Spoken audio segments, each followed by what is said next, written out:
خوش آمدید۔ آج ہم ذرا ہٹ کے بات کر رہے ہیں۔ تاریخ کے کچھ بڑے نام، فلسفی، سائنسدان، ان کی زندگی کے کچھ انوکھے پہلو۔ ہمارے پاس ایک تحریر ہے، فلاسفہ اور سائنسدانوں کے انوکھے اور دلچسپ واقعات۔ اس میں سے کچھ قصے نکالے ہیں۔ مقصد یہ ہے کہ دیکھیں کہ یہ کہانیاں، یہ واقعات ان کی شخصیت کو کیسے ظاہر کرتے ہیں۔ شاید ان کے کام کو بھی سمجھنے میں مدد ملے۔ تو چلیں ذرا ان قصوں میں گہرائی سے اترتے ہیں۔ جی بالکل، اور یہ قصے اہم اس لیے بھی ہیں کہ یہ ان عظیم لوگوں کا آپ کہہ لیں انسانی رخ دکھاتے ہیں، ان کی عادتیں، ان کا مذاق، کبھی کبھی کچھ عجیب باتیں بھی۔ تو وہ صرف کتابی باتیں یا نظریے نہیں رہ جاتے، جیتے جاگتے انسان لگتے ہیں۔ صحیح۔ اچھا، تو فلسفیوں سے شروع کرتے ہیں۔ پہلا نام جو ذہن میں آتا ہے وہ ہے دیوجینز کلبی فلسفی۔ یہ وہ تھے جو معاشرتی اصولوں، دولت، ان سب کو نہیں مانتے تھے۔ سادگی پر زور تھا، اور مشہور ہے کہ وہ ایک بڑے سے مٹکے میں رہتے تھے۔ جی ہاں بالکل، اور ایک قصہ ان کا وہ چراغ والا بڑا مشہور ہے۔ دن دہاڑے ایتھنز میں ہاتھ میں جلتا چراغ لیے گھوم رہے تھے۔ ارے ہاں، کسی نے پوچھا کہ بھائی یہ کیا کر رہے ہو، تو کیا جواب دیا تھا؟ جواب دیا، ایک ایماندار، ایک سچے انسان کو ڈھونڈ رہا ہوں۔ یہ صرف طنز نہیں تھا، یہ ان کے فلسفے کا عملی مظاہرہ تھا، معاشرے پر ایک طرح کی تنقید۔ سمجھا۔ اور وہ سکندر اعظم والا قصہ؟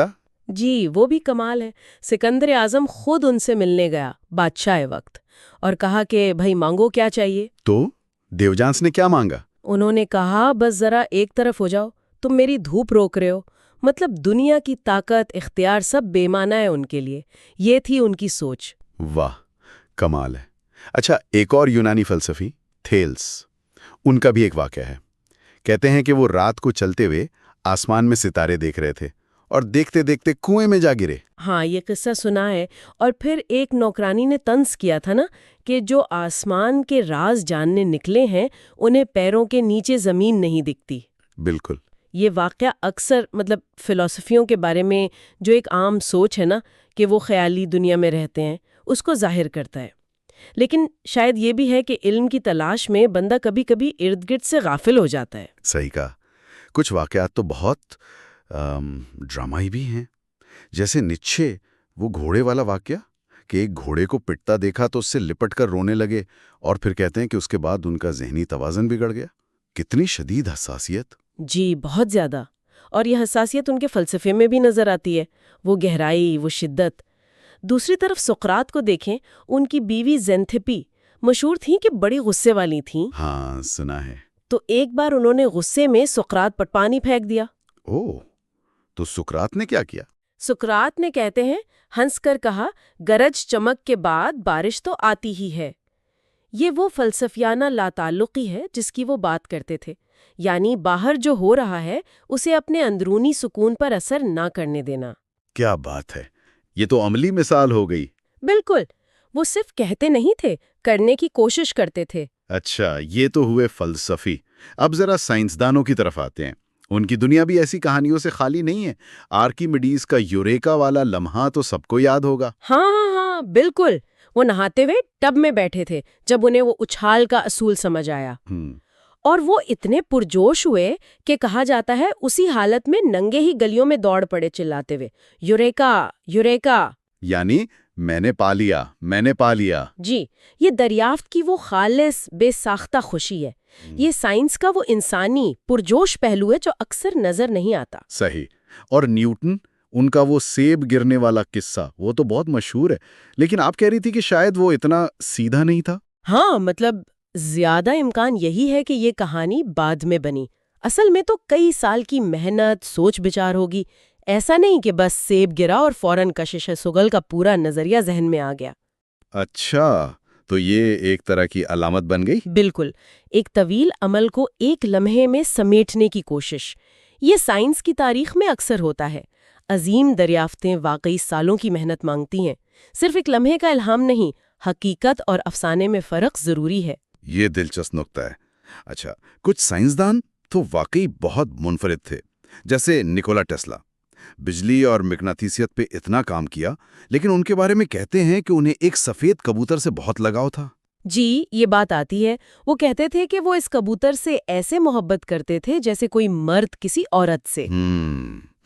یہ تو کافی عجیب سی بات لگتی ہے. ٹیسلا کی شخصیت تھی ہی بہت پیچیدہ. کچھ لوگ اسے صرف انوکھا پن کہتے ہیں، کچھ اسے ان کی غیر معمولی ذہانت سے جوڑتے ہیں. یہ ظاہر کرتا ہے کہ ذہانت کئی شکلوں میں آتی ہے اور کبھی کبھی بہت غیر معمولی عادات کے ساتھ. اور پھر رچرڈ فائنمن جیسے لوگ بھی تھے، نوبل انعام یافتہ فزکس دان. جی فائنمین تو کمال تھے. ایک طرف تو اتنے بڑے سائنسدان، کوانٹم الیکٹرو ڈائنامکس پہ کام کیا، دوسری طرف وہ بونگو ڈرم بجاتے تھے، تجوریوں کھولنے میں دلچسپی رکھتے تھے، نائٹ کلبوں میں بھی جاتے تھے. یعنی بالکل مختلف شخصیت. ہاں، یہ دکھاتا ہے کہ سنجیدہ علمی کام کے ساتھ دوسری دلچسپیاں بھی ہو سکتی ہیں، اور شاید یہ مختلف تجربات ان کی تخلیقی صلاحیت کو بڑھاتے بھی ہوں. ذہن کو نئے زاویے ملتے ہیں. تو ان سب قصوں سے، ان تمام باتوں سے ہم کیا سمجھے؟ ہم نے دیکھا کہ یہ عظیم لوگ جنہیں ہم صرف ان کے کام سے جانتے ہیں، ان کی زندگیوں میں بھی عجیب، مزاحیہ، کبھی کبھی پریشان کن لمحات تھے. یہ چیزیں انہیں زیادہ حقیقی بناتی ہیں نا؟ بالکل، زیادہ قابل فہم لگتے ہیں. یہ کہانیاں انہیں یاد رکھنے کا ایک دلچسپ طریقہ بھی ہیں. لیکن یہاں ایک گہرا سوال بھی اٹھتا ہے.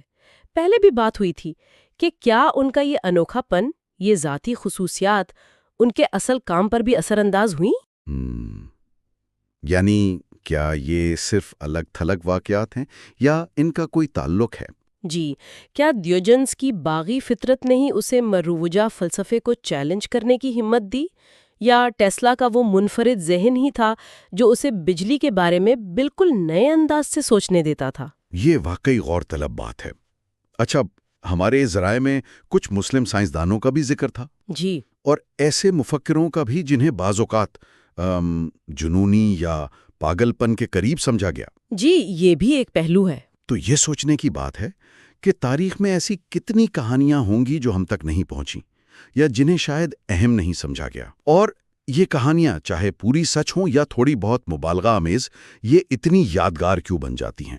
شاید اس لیے کہ یہ ہمیں ان عظیم شخصیات کے انسانی پہلو سے جوڑتی ہیں اور یہ یاد دلاتی ہیں کہ غیر معمولی ذہانت اکثر غیر معمولی شخصیت کے ساتھ ہی آتی ہے. ایک دلچسپ امتزاج.